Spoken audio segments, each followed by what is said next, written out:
we heard it, sometimes phrased, some of what you just described is phrased into the bucket of ML ops, right? Which is the auditability, interpretability, continual refinement, CI/CD pipelines, all of that sort of thing. Incredibly important. But there's a more sort of macro part of it that you mentioned, and you touched on earlier in your comment on Andrew Ng, which is data ops. And just in general, data ops is all of that, right? It's got the governance aspect, it's got the utility aspect, it's got an R&D component, it's a really significant observation, I think, that you made there that is important for other chief data officers or people that are swimming in data and wanting to make better sense of it. Because I don't know that many chief data officers or people in charge of innovation that I've spoken to who believe they're moving fast enough. Everyone wants to move a little faster, right? How do we get there first? How do we derive that insight? Oh, if we'd only known that 3 months ago, what would we have done differently? So that speed and reliability of what you're deriving from the data becomes so important. And I think you touched on a very important point. And I referenced this earlier. While quick wins can be made available when you're asking,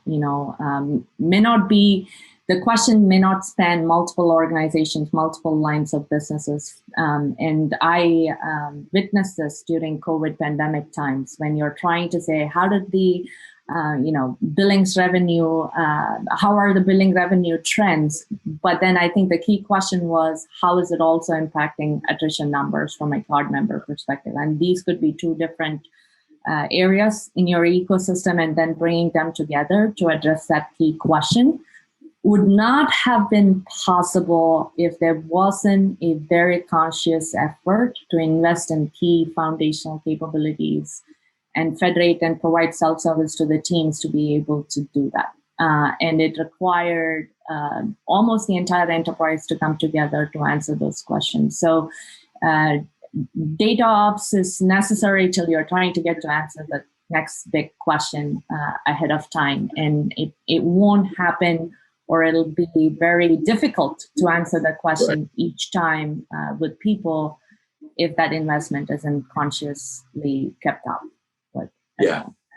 You mentioned earlier in our conversation the importance of making this stuff sustainable, right? And we're seeing that in other industries. Not necessarily. I haven't spoken to a CDO like yourself in financial services about it, but certainly we see it in life sciences, where the pace of innovation with vaccines, with other therapeutics, is much, much faster coming out of COVID than it ever was thought to have been possible prior to COVID. And many of those organizations are moving what I'd call insights as a project, more to a product-centric approach.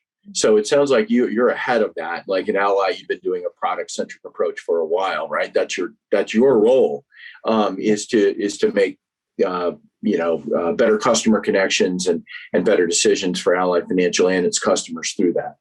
Definitely. And I would say even at Amex too, I think both organizations were really, really invested in ensuring that those capabilities to engage and deepen the relationships that we had with customers,